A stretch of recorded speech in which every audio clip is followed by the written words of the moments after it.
Welcome back everyone, and thank you again to everybody who has contacted me on the website and the social media platforms. Today we're going to be putting the character of Victor Frankenstein under the microscope. This video should help you to revise who he is, what happens to him, how he presents key themes in the novel, and key quotations for that character. Let's begin by looking at what happens to him in the novel. If you want to, you could pause the video here and create a timeline of events to do your own revision and just test yourself. If not, feel free to follow me. So the novel's structured in a non-linear way, which means that the events don't occur when we first encounter Victor. It's actually through Walton at the start of the novel, and it's at the end, really, of Victor's story. He's dishevelled, close to death, and haunted by a monster that he's been chasing through the ice. He agrees to tell Walton his story and begins by describing his childhood, and it's a wonderful childhood in context of that time period. He has a loving mother, a close bond with an adoptive sister, a good education, growing number of siblings, a close best friend Henry, life in a respected, wealthy family. But when his mother dies, his life changes, and his father sends him to university. And it's there that he finds this fascination with science, and his darker side becomes more apparent to the reader. This eventually leads to him grave robbing and building a creature out of dead body parts in his laboratory. As you do. Needless to say, this does not go well for him, and when he brings that monster to life, he's disgusted by it, so much so that he flees it, and his friend Henry arrives to take care of him, and when Victor can focus, he realises that that monster is gone and that he doesn't know where it is. And he goes about his life. He travels with Henry, kind of naively tries to forget about the monster, and continues with his studies until he's informed that his youngest brother William has been murdered. And when he returns home, he discovers that the monster killed William. But he also discovers that Justine has been accused of it. Justine's a close family friend and a servant that works in the house. Justine goes on trial for that murder, and Victor doesn't say anything throughout the trial, and she's eventually sentenced to death. He feels guilty about it, and that sends him into another state of depression, and he eventually takes a tour of nature to rebuild his health, and it's there that he bumps into the creature that he made. As you do. The monster demands a mate, and Victor agrees, focusing really on the monster's comments about being lonely and about Victor supposedly having to take responsibility for him. And he persuades Henry to take a trip. He ends up in Scotland, and he sets to work on building this second female monster.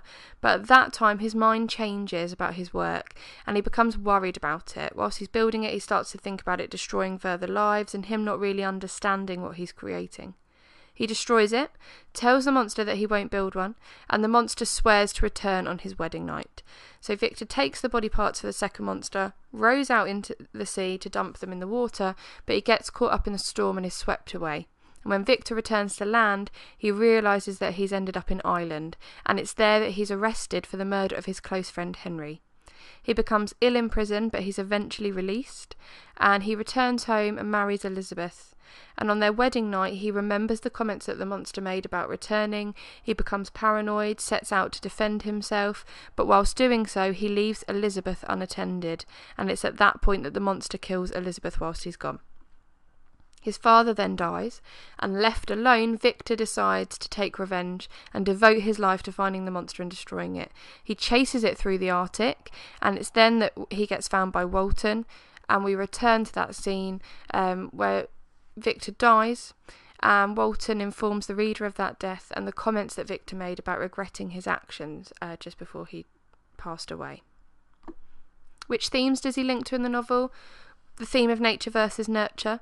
So that's the debate that questions whether we are who we are because it is in our nature when we're born, that's just the way we are, or whether we are the people we are because of the experiences that we go through and the way that we're brought up and the things that happen in our lives. And Victor appears to display the nature aspect of that argument. He has a devoted and loving family. He has a picturesque upbringing, but his darker nature always appears to override any positive connection that he makes. He's fixated on his work, he's drawn to dark reading material, grave robbing, pushes boundaries of scientific discovery, and there seems to be something in his nature that just cannot stop him pursuing dangerous things. And we see that in him even as a child when he watches the thunderstorm and he takes a thrill out of the destruction of that tree through the lightning. Science. Obviously, he represents science in the novel. He's obsessed with finding out the answers to creation. He doesn't really enjoy his life because he's so fixated on those questions, which I think we can take as a comment from Shelley as a romanticist writer. He pushes boundaries, even though he doesn't really know what's going to happen or the consequences of those choices.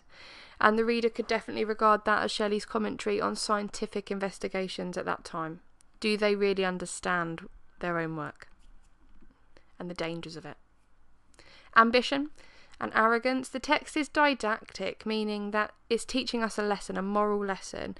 And one significant lesson, other than not building a monster out of dead body parts in your basement, because it's weird, is that it's illustrating the danger of being over-ambitious and arrogant. He's selfish. He strives to achieve his goals whilst he neglects everything around him. He doesn't think about the impact on others. He doesn't spend time with anyone that loves him. He pushes everyone away until he gets what he wants. But eventually that means he dies alone. It's almost as if that's the bit that acts as a warning to Walton, and it's that changes Walton's mind about his own work at the end, when he realises that scientific discovery is not more important than family, and that he needs to return home. Loneliness and isolation. It's an exceptionally significant theme in the novel, and here Victor feels just as lonely and isolated as any other character, particularly the monster, but I'd say that the way in which he experienced loneliness is a contrast. So the monster's lonely because people turn away from him through prejudice, but Victor is lonely because he pushes everyone else away. He is an active agent in his own isolation.